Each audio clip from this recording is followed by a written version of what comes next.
언니, 나 없이도 잘 지내고 있어. 내가 속으로 중얼거렸다.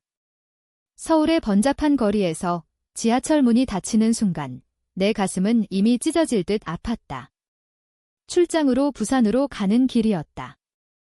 세연 언니를 두고 떠나는 게 이렇게 힘들 줄이야. 언니의 미소, 그 따뜻한 포옹, 그리고 우리만의 비밀스러운 사랑. 하지만 언니에게는 그가 있었다. 현우 오빠, 언니의 공식 남자친구, 가족과 사회가 인정하는 그 관계 속에서 나는 그림자처럼 숨어 있었다. 내 이름은 윤지호. 26살, 서울의 한 IT 회사에서 일하는 평범한 여자. 하지만 내 마음은 평범하지 않았다. 세연 언니를 만난 건 대학 시절, 같은 동아리에서였다. 언니는 나보다 2살 많았고 항상 밝고 강한 사람이었다. 처음엔 그냥 선배로 느껴졌지만 어느 가을밤 한강공원에서 언니가 내 손을 잡았을 때 모든 게 변했다. 지호야, 나 너 좋아해. 하지만 나한테 남자친구가 있어. 언니의 고백은 달콤 쌉싸름했다. 현우 오빠는 언니의 고등학교 동창으로 안정된 직장을 가진 완벽한 남자였다. 언니는 가족의 압력 때문에 그와 사귀고 있었지만 진짜 사랑은 나라고 했다. 출장 첫째 날, 부산의 호텔에서 언니에게 문자를 보냈다.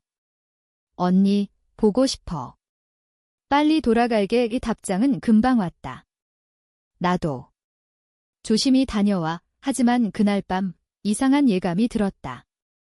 꿈에서 현우 오빠가 언니를 안고 웃는 모습이 보였다. 깨어나서 다시 문자를 보냈지만 답이 없었다. 불안이 스멀스멀 피어올랐다. 다음 날 회사 미팅이 끝나고 서울로 전화를 걸었다. 언니의 목소리는 평소와 같았지만 뭔가 어색했다. 언니, 무슨 일 있었어? 아니, 그냥 피곤해. 그 말에 안심하려 했지만 마음 한구석이 찜찜했다. 출장이 길어지면서 언니와의 연락이 점점 줄었다. 현우 오빠가 언니를 더 자주 만난다는 소문이 들려왔다. 친구 하나가 카톡으로 말했다. 세연이 현우랑 요즘 자주 데이트하나 봐. 결혼 얘기 나오는 것 같아. 내 심장이 내려앉았다. 언니는 나를 사랑한다고 했는데 왜?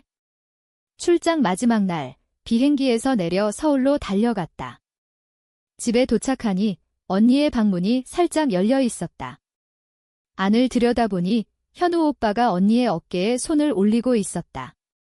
세연아, 지호가 없으니 우리 둘이 그의 말이 끝나기 전에 나는 문을 박차고 들어갔다. 오빠, 그 손 치워. 그 순간 모든 게 무너지는 듯 했다. 언니의 눈에 눈물이 고였다. 지호야, 미안해. 현우 오빠의 표정은 당황스럽지만 승리감이 스쳤다. 내가 없는 사이 그는 언니를 설득해 나를 배제하려 했던 거다. 언니의 약한 마음을 파고든 배신. 이게 우리의 시작이었다. 사랑과 배신이 뒤엉킨 우리의 이야기. 서울의 겨울은 차갑다.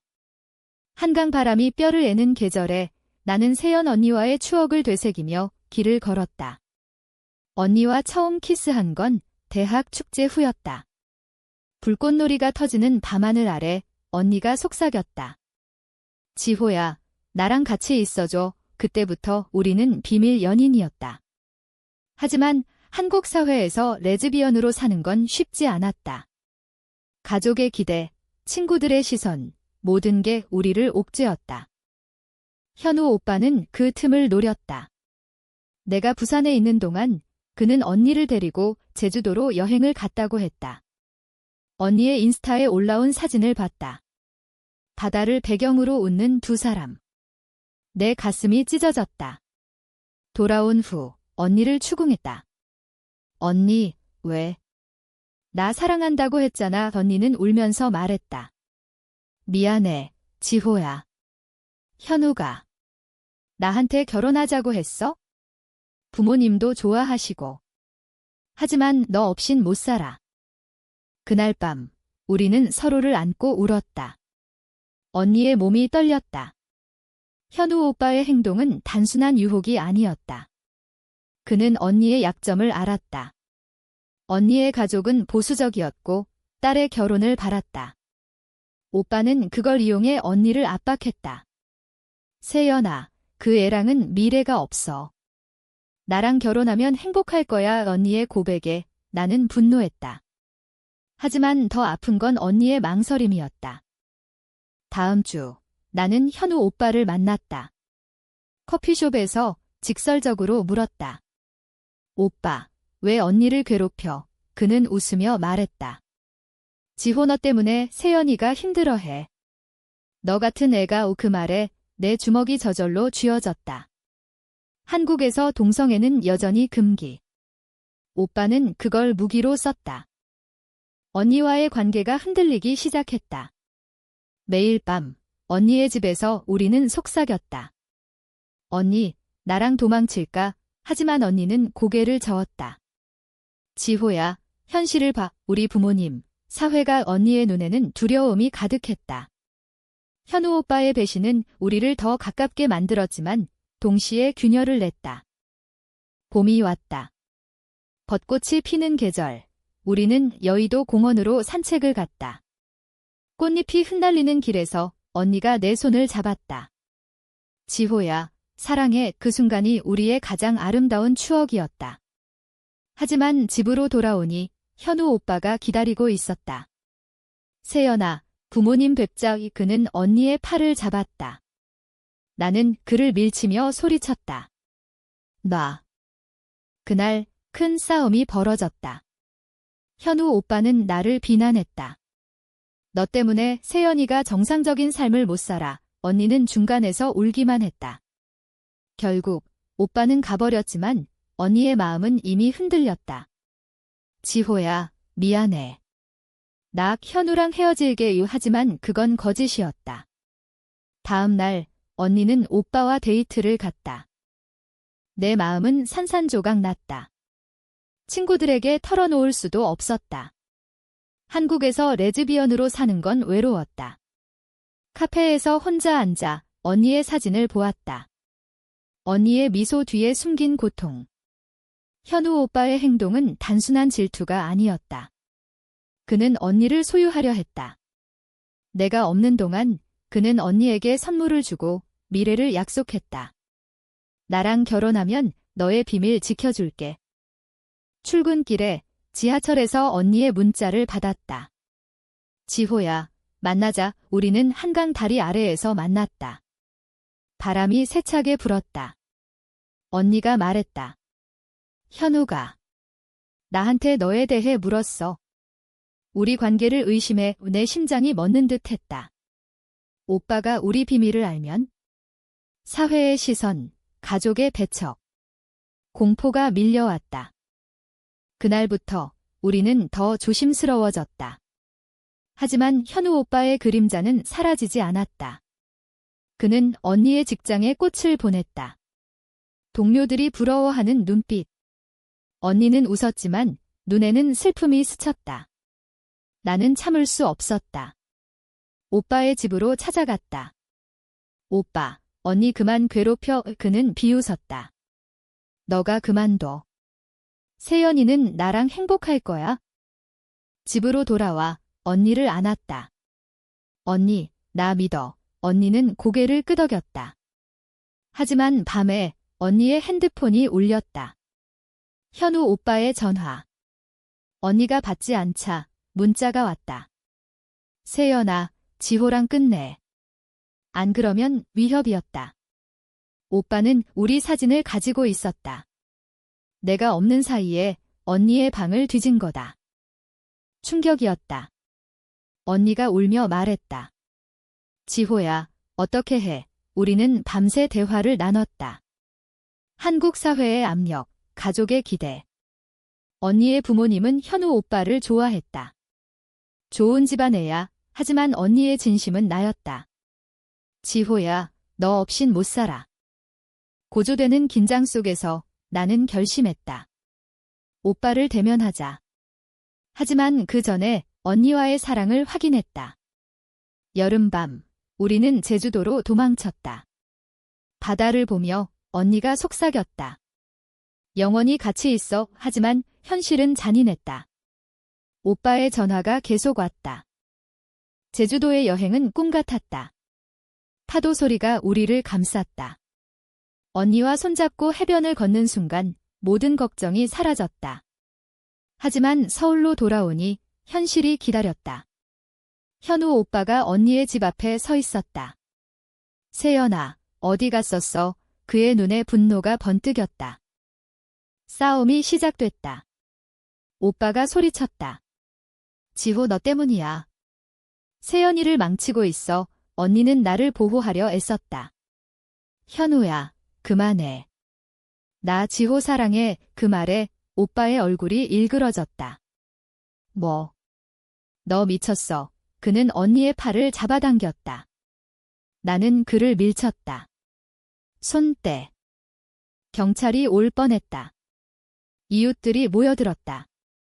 한국에서 이런 스캔들은 치명적. 언니의 부모님이 알게 됐다. 세연아, 그게 무슨 소리야? 어머니의 목소리가 떨렸다. 아버지는 화를 냈다. 현우 같은 좋은 애 버리고 여자랑 미쳤어. 가족의 배척이 시작됐다. 언니는 집에서 쫓겨났다. 우리는 내 아파트로 피신했다. 밤마다 언니가 울었다. 지호야, 나 어떻게 해? 나는 안아주며 말했다. 같이 이겨내자. 하지만 현우 오빠의 복수는 계속됐다. 그는 언니의 직장에 소문을 퍼뜨렸다. 세연이가 레즈비언이래. 동료들의 시선이 변했다. 언니의 삶이 무너졌다. 직장에서 따돌림, 친구들의 연락 끊김. 나는 언니를 지키려 애썼다. 언니, 나 있어. 하지만 내 마음도 지쳤다. 왜 우리 사랑이 죄인가? 한국 사회의 보수적 시선, K-드라마처럼 로맨틱하지 않은 현실. 가을이 왔다. 단풍이 물든 산책로에서 언니가 말했다. 지호야, 현우한테 사과할까? 나는 놀랐다. 왜? 부모님 때문에. 나 혼자선 못 버텨. 배신감이 밀려왔다. 언니의 망설임이 나를 아프게 했다. 현우 오빠를 다시 만났다.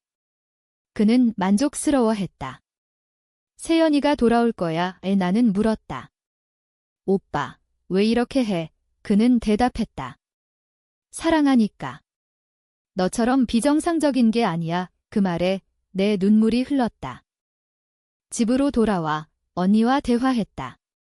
언니, 나 포기할 거야. 언니는 울었다. 아니, 하지만. 현실이 우리는 서로를 안고 잠들었다. 다음 날 언니의 부모님이 왔다. 세연아, 집으로 와. 현우랑 결혼해. 언니는 망설였다. 고조되는 갈등 속 나는 결단을 내렸다. 언니를 자유롭게 해주자. 하지만 사랑은 쉽지 않았다. 겨울밤, 눈이 내리는 서울 거리에서 언니가 달려왔다. 지호야, 나 너랑 있을게. 감격스러운 재회. 하지만 현우 오빠의 그림자는 여전했다. 언니의 결정은 용감했다. 부모님께 커밍아웃했다. 엄마, 아빠, 저 지호 사랑해요. 충격적인 고백. 아버지는 화를 냈고 어머니는 울었다. 어떻게 그런, 하지만 언니는 물러서지 않았다. 이게 제 행복이에요. 현우 오빠는 포기하지 않았다. 그는 언니의 가족을 설득하려 애썼다. 세연이는 착각한 거예요. 하지만 언니의 마음은 변하지 않았다. 우리는 함께 새 삶을 시작했다. 작은 아파트에서 서로를 의지하며. 하지만 사회의 벽은 높았다. 직장에서의 차별, 친구들의 멀어짐. 언니는 우울증에 시달렸다. 지호야, 나 후회할까? 나는 안심시키려 애썼다. 아니, 같이 행복할 거야. 봄 축제에서 우리는 손잡고 거리를 걸었다. 사람들의 시선이 느껴졌지만 우리는 강해졌다. 현우 오빠의 마지막 시도. 그는 우리 사진을 온라인에 올렸다.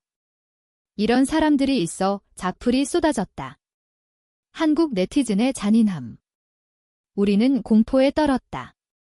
하지만 그 속에서 지지자들이 나타났다. LGBT 커뮤니티에서 연락이 왔다. 힘내세요. 우리는 함께 싸웠다. 언니가 말했다. 지호야, 고마워. 우리의 사랑은 더 깊어졌다. 여름 휴가로 강원도로 갔다. 산속에서 언니가 청혼했다.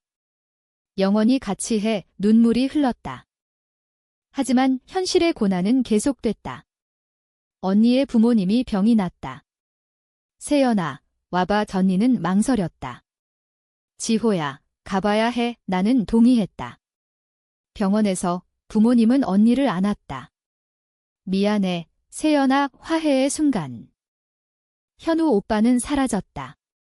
그는 자신의 잘못을 깨달았는지 사과 문자를 보냈다. 미안해, 세연아. 언니는 용서했다. 잘 지내. 우리의 삶이 안정됐다. 서울의 일상, 서로의 사랑. 가을 단풍 아래 우리는 약속했다. 영원히. 시간이 흘렀다. 1년 후, 우리는 여전히 함께였다. 언니의 부모님과 관계가 회복됐다. 크리스마스에 가족 모임에서 나를 초대했다. 지호 씨, 와줘서 고마워. 어색하지만 따뜻한 분위기. 현우 오빠는 새로운 사람을 만났다. 가끔 연락이 왔지만 과거는 잊혔다. 우리의 사랑은 사회의 변화와 함께 성장했다. 한국에서 LGBT 권리가 조금씩 나아졌다. 프라이드 퍼레이드에 참가했다. 손잡고 행진하는 순간 자유를 느꼈다. 하지만 여전히 도전이 있었다. 언니의 직장에서 승진이 거부됐다. 이미지가 우리는 항의했다. 결국 이겼다. 우리의 투쟁은 다른 이들에게 희망이 됐다. 겨울밤, 한강에서 언니가 말했다. 지호야, 너 덕분에 살았어. 나는 웃었다. 나도. 결국 우리의 이야기는 행복으로 끝났다. 결혼은 아니지만 서로의 반려자로 살기로 했다. 서울의 작은 집에서 매일 아침 서로를 깨우며 현우 오빠의 배신은 우리를 강하게 만들었다. 사랑은 시련을 이긴다. 한국 사회는 여전히 보수적이지만 변화는 시작됐다. 우리의 이야기처럼 많은 레즈비언 커플이 용기를 낸다. 언니와 나는 그 선구자가 됐다. 마지막으로 봄벚꽃 아래 우리는 키스했다. 사랑해, 언니. 나도, 지호야. 인생은 아름다웠다.